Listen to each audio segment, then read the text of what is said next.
Yeah, well, no, that's all right. Well, thank you very much for the call. Appreciate it this morning.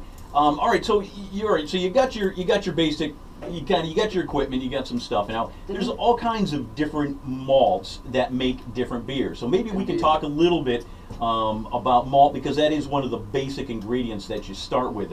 And so, what kind of different malts are there, and what kind of different beers do the different malts make? I mean, you'd have to start with base grain, which is 80% of your overall grain bill. That falls into a couple of different categories. You know, you have your basic American two-row, you have Pilsner malt, you have Munich malt, you have Vienna, and you have Munich. Crystal malt. Well, those are specialty malts. Okay, special. But, Okay. but basically, the base malts is what gives you your sugars to basically achieve alcohol, and then your character grains like crystal malt, like you're talking about. Okay, that's like a chocolate malt. Like a chocolate malt, crystal malt, Cara Munich, all those other ones are all character grains to give you like a bready, crackery, or sweet flavor in the beer. Pilsner malts obviously used mostly for pilsners and lagers because it will give you a lighter body. The protein content is a little bit lower, so essentially that's usually what that's used. Two-row is really diverse. I mean, it's used in like 80% of beers. You'd use two-row in a stout. You'd also use it in an IPA. You'd use it in a red ale. Use it in like everything. It's basically, think of it as just sugars to make alcohol, and then depending on how you combine, your chocolate malt, your crystal malts, your Munich malts, that's what gives you, your malt flavor in your beer. So essentially, depending on how all these things work together, I mean, we have 70 to 75 different kinds of specialty grains, and five different kinds of base grains. So the combination is really what matters more than anything else when you're building a recipe. And the malt also too, whatever the different kinds of malt also affects necessarily the coloring of the beer also too, Yes, right? for sure. I mean, definitely. Different toastings of crystal malt. It goes from 10 all the way up to 120 and darker, and that's just a color designation. Crystal 10 being the lightest, crystal 120 being the darkest. It's degrees Longvo, which is a coloration gradient. Okay, and then another basic ingredient, of course, is yeast, and there are different styles of yeast for different styles of beer, I assume. 100%, there definitely are. There's Yeah. a ton of different kinds of yeast, and I mean, depending on the yeast, you'll have a higher flocculation rate, which means more particles will drop out of suspension. It will make a maltier beer, it will make a drier beer, it will allow you to do a lager, it will allow you to do an ale. There's yeast characteristic is 80% of overall flavor. Your mouthfeel, the body of the beer, all those things are contributed by yeast.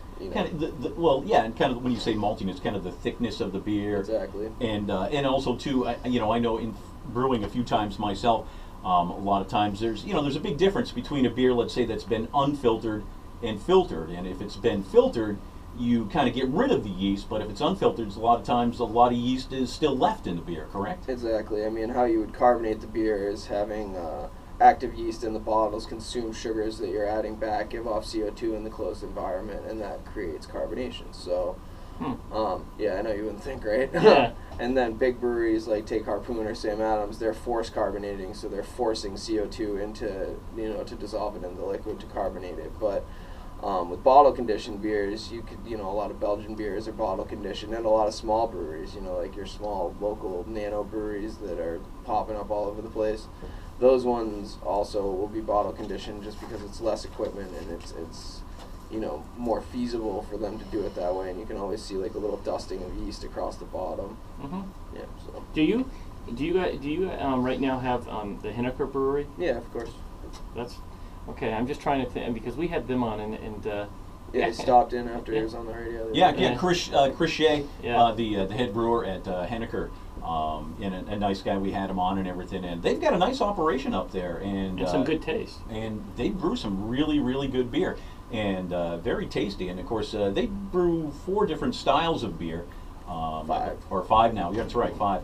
Now the other thing too, when we talk about beer, another basic ingredient is hops. Yes. And that's another one where there is just a multitude of different hops that can affect taste for beer. There's an insane amount of different hops, especially now that IPAs are, people are really into IPAs. I think we have like 85 different hop varieties, and they give off a range of flavors. I mean, they contribute anything from citrus to earthy to piney to minty to tropical fruit to whatever you could possibly think. Really? And, I mean, it's kind of weird, but they're in the same family as cannabis. So they're a weed, so they grow anywhere. But what people have done is they've spliced them together and mated different pairs to make them do different things. So I mean, right now there's a ton of money going into making the new hot IPA hops. So I mean, essentially UVM has a program.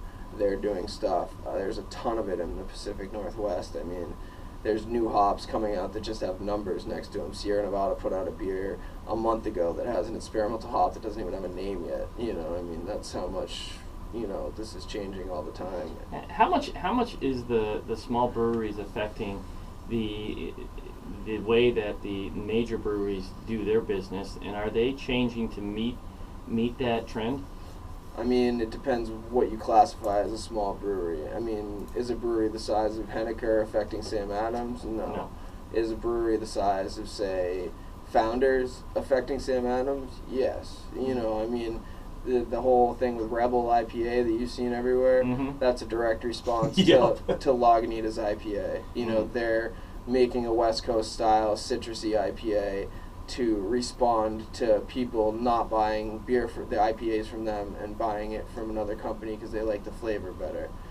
So yes, it is 100% affecting that. Companies like Sam Adams and companies the size of AB. I mean, InBev, the parent company to AB, owns Anheuser-Busch. Oh, sorry. No, I'm just for those. Well, for people who don't know, we know what you're talking about. So I mean, they have all these, quasi not craft brands that are, that they're trying to get in the market to compete with that. I mean, Blue Moon and Shock Top and all that stuff are all owned by big companies pretending to be smaller brands, and also, they're trying to turn out, sort of craft-esque brand. You look at like, what was it, Bud Black Crown or whatever. Oh, it's crafted from whatever. Yeah.